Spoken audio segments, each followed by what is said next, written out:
Сәлеметсіздер ме, құрметті оқушылар, менің білімге бақыттарыма қош келдіңіздер. Сабағымызды бастамастан бұрын міндетті түрде менің арнама жазылып қойыңыздар. Алдағы болатын сабақтарды менің арнамнан таба аласыздар. Олай болса, бүгінгі 10-шы сабағымызды бастайық, оқушылар. Сабақтың тақырыбы жанды табиғат туралы мазмұндай аламын. Мәтін және оның түрлерін өтетін боламыз. 38-ші жаттығу ұқсас тақырыпта берілген мәтіндерді салыстыр. Ит жақын дос. Бір баланың иті болыпты. Баланың аты Талғат. Итінің аты Ақтөс екен. Талғат балаларға Ақтөстің пайдасы жоқ депті. Балалар күліп: біздің итіміз жақсы, үйді күзетеді, пайдалы дейді. Бірде Талғат орман ішімен келе жатып, бір қасқырды көріп, қорыққаннан айғайлап жібереді. Оны Ақтөс естіп, жүгіріп келеді. Ақтөстің аф деп үргенінен қасқыр қаша жөнеледі. Талғат оның көмектескеніне риза болады. Содан кейін Талғат Ақтөспен жақсы дос болып кетіпті. Мәтіннің атына назар аудар. Ол негізгі ойдың қысқаша атауы екенін дәлелде. Мәтіннің негізгі атауы расымен де мәтінге негізгі ой болып тұр. Өйткені мәтінде шынымен де иттің адамға жақсы дос екендігі суреттеледі. Талғаттың басына күн туған кезде оған көмекке Ақтөс келген болатын. Тыңдалған мәтіндегі ақпараттың дұрыс-бұрыстығын анықта. Ақтөстің пайдасы бар. Ақтөстің пайдасы бар шынымен де. Өйткені ол Талғатқа көмектесті. Ит үйді күзетпейді, пайдасыз. Жоқ, ит керісінше үйді күзетеді, адамға пайдалы. Ақтөс Талғатқа көмектеспеді. Керісінше Ақтөс Талғатқа көмектесті. Талғат оған қатты ренжіді.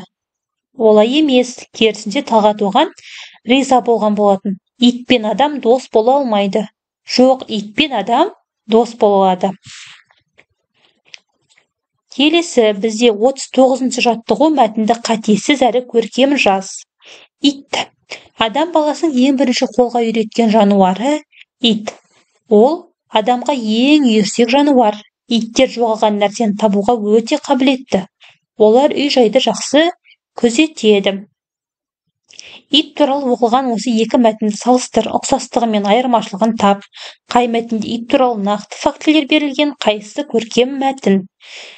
Бұл жерде 38-ші жаттығу мен 39-ші жаттығуның ұқсастығы ит туралы айтылған екеуінде де. Оның адам баласына жақындығы, пайдасы айтылады.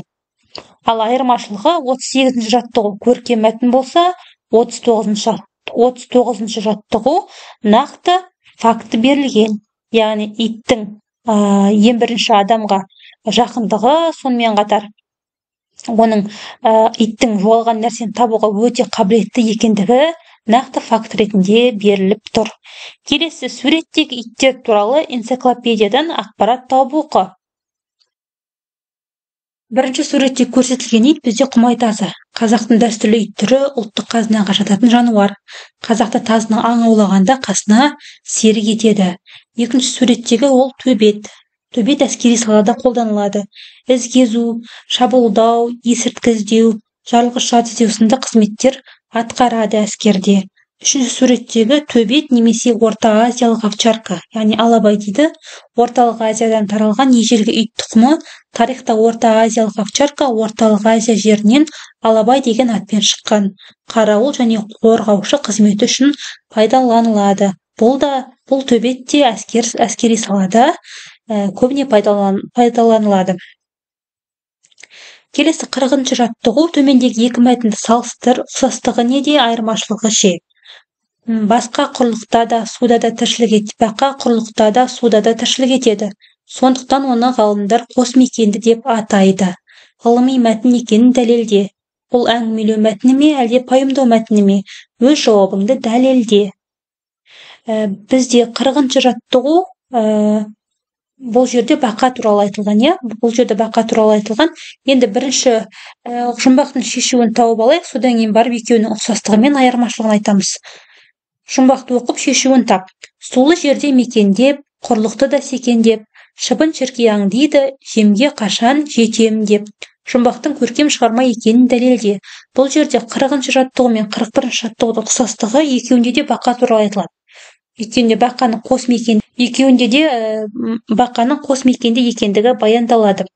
Жалпы 40-шы жаттығудың 41-ші жаттығудан айырмашылығы бұл ғылыми мәтін, және де әңгімелеу мәтіні болып тұр. Себебі не істейді, қайтеді деген сұрақтарға жауап бере отырып, бақа туралы хабар беріп тұр. Ал 41-ші жаттығу ол көркем мәтін, себебі ол өлең түрінде баяндалған. Құрметті оқушылар, осымен біздің бүгінгі сабағымыз аяқталды. Келесі сабақта жолыққанша аман сау болыңыздар.